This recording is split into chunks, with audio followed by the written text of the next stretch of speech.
Este é o Brasil cuja história começamos agora a rememorar.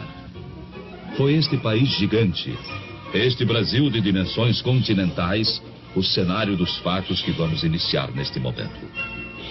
E que começamos a recordar na imagem de jovens que ainda eram crianças quando tudo aconteceu, ou de crianças que nem sequer haviam nascido quando tudo se passou. Dos que não puderam viver as experiências daquela época. E assim, a eles, aos jovens, aos que não viviam ainda, dedicamos principalmente este programa. Bem como a todos aqueles que aos poucos foram esquecendo os dramáticos instantes de 11 anos atrás. Quando o Brasil era outro, era o Brasil de ontem. Uma nação no momento histórico de uma gravíssima opção. E voltemos, portanto, um pouco ao passado. Sem ódios nem rancores, apenas para comparar. Foi há muito pouco tempo. Apenas 11 anos. E o Brasil sofria uma de suas piores crises. Greves sobre greves, ameaça de guerra civil, caos quase incontrolável, deterioração econômica e financeira, indisciplina invadindo os quartéis, inflação galopante, forçando para o alto, praticamente a cada semana, os preços de tudo. Foram momentos terríveis.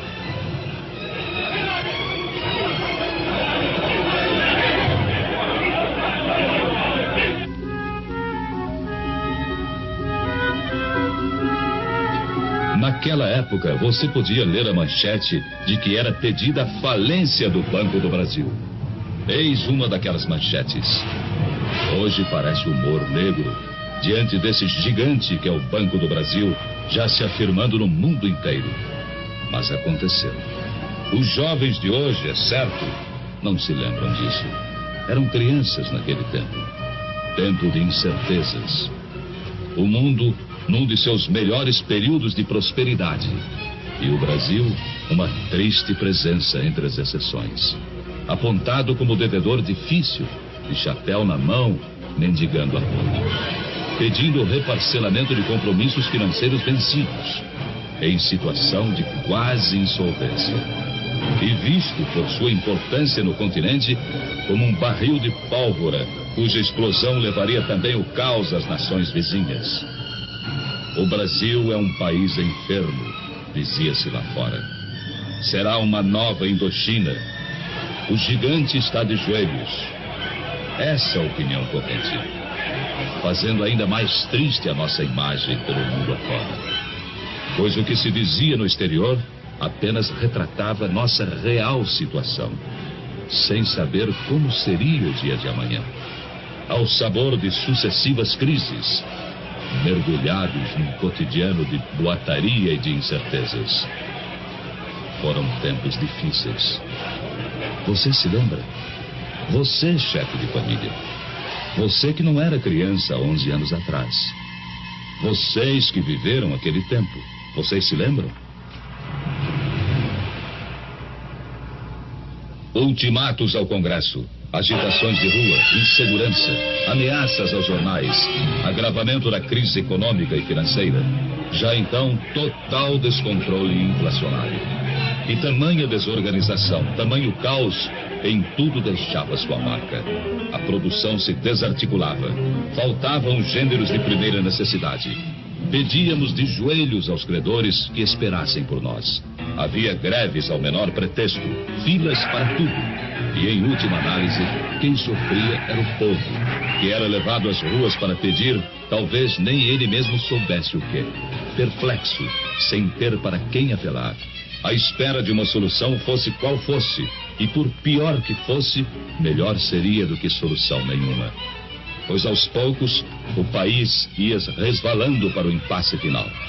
Você se lembra? Facções extremistas ameaçavam entrar em choque. E não faziam segredo da posse de arsenais e depósitos clandestinos de munição. Era o caos irremediável que chegava a passos largos. E sobre o caos brotavam já o suborno e a corrupção. Estava se armando o cenário para o capítulo final do drama.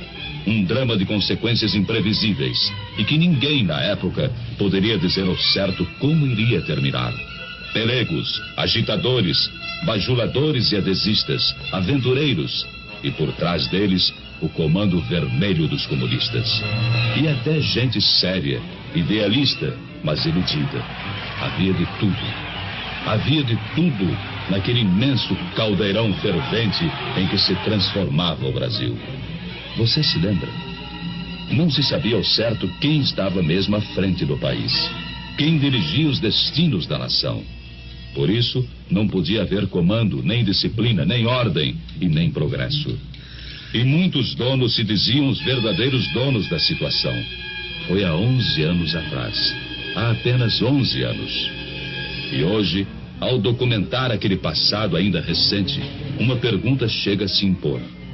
Como foi possível aguentar? Como o Brasil resistiu? Pense nisso. Você gostaria de voltar àqueles tempos? De experimentar as mesmas angústias?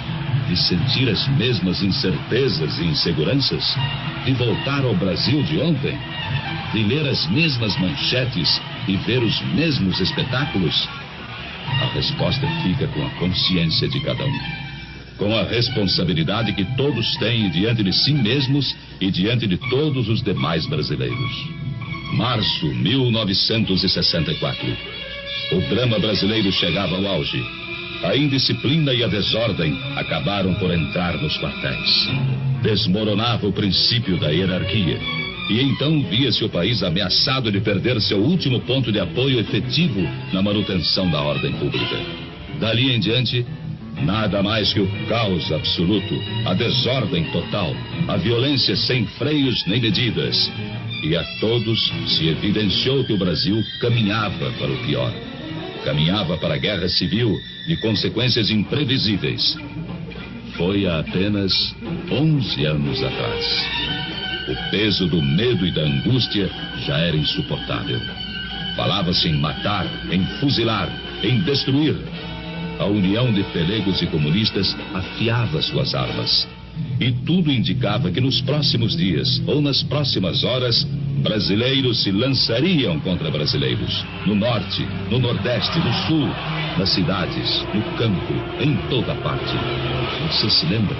Era o Brasil de ontem. O Brasil de 11 anos atrás.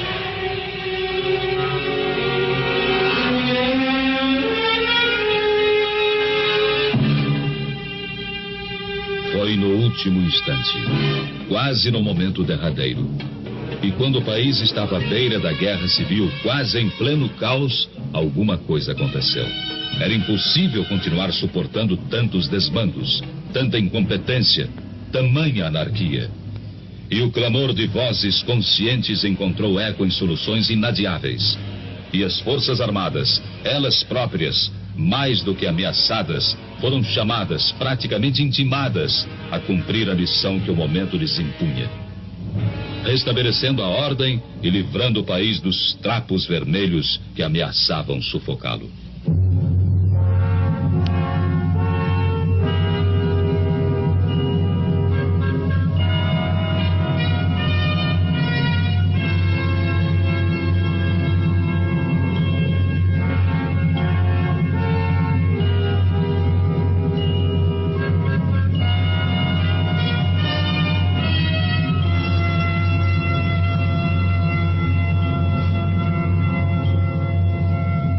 Abril de 1964. Tomava posse então o presidente Humberto de Alencar Castelo Branco. À sua frente uma tarefa enorme: normalizar a vida do país, recuperar-lhe as finanças e transpor o hiato havido nos anos anteriores. Um hiato de marasmo e paralisia, tudo isso sufocando o desenvolvimento brasileiro. Foram tempos difíceis. Castelo Branco assumira o posto diante de um quadro inflacionário inédito na história do Brasil. Até o final de 64, caso enérgicas medidas não tivessem sido tomadas, a inflação caminharia para mais de 100%. Seu período foi tipicamente de reconstrução. Restabeleceu a autoridade mesmo à custa de incompreensões de tantos companheiros dos idos de março. Tomou medidas no sentido da restauração do crédito externo do país.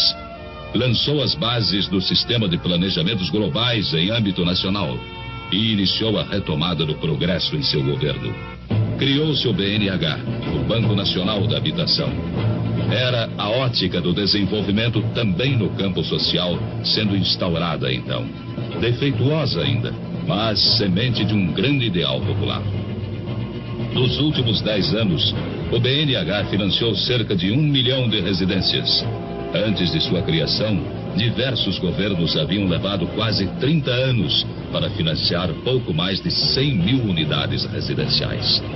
E Castelo Branco pôde deixar o governo dizendo: entrego ao meu sucessor um país organizado e em ordem.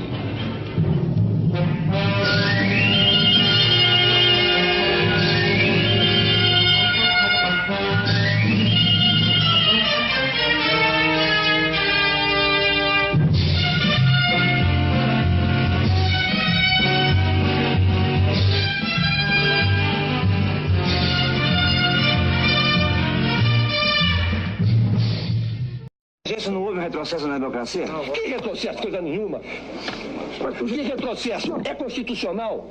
O que é democracia? Democracia é a aplicação da lei. É a aplicação da lei, a lei foi aplicada. Então não houve retrocesso. Que modifique a lei, então. Que retrocesso? Coisa nenhuma. Isso aí é reproduzido em centenas de jornais, atinge milhões de brasileiros, uma única fonte dizendo falsidades. Atinge milhões de brasileiros e mais ainda, cada jornal reproduz como se fosse uma notícia sua. Vale dizer, sai de uma maneira no jornal, sai de outra maneira no outro jornal, e isso aí fica espalhado no Brasil todo. Fonte uma única e falsidade. Por que não foi aplicada a lei de imprensa? Boa pergunta para fazer para o presidente da República. O senhor está pedindo que esqueçam a emergência. Não, eu estou pedindo, não, esqueça a minha. Emergência eu não estou ligando para isso. Esqueça se quiser. O Distrito Federal jamais vai esquecer o estado de emergência. É o que você diz. Talvez não esqueça porque viveu tão bem em 60 dias que não vai esquecer mais. O que você sofreu? Você? Não, eu não sofreu nada que não sofreu nada que está falando para mim desse jeito aí é medida de emergência. Para a bola. Deixa eu falar. Pode falar, general. Pode falar. Então cala a boca. Brasília, pacata e ordeira. Brasília, desliga essa droga então. Como repórter da Rádio Planalto, eu me sinto honrado de levar o empurrão do general. Deixa eu falar aqui. Olha aqui, garoto. Olha aqui. Olha isso, não é isso.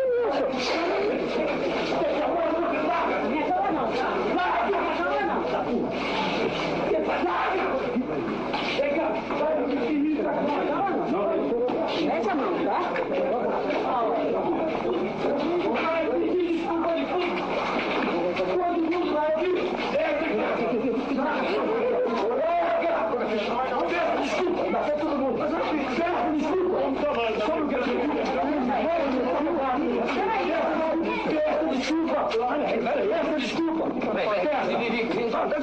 Desculpa.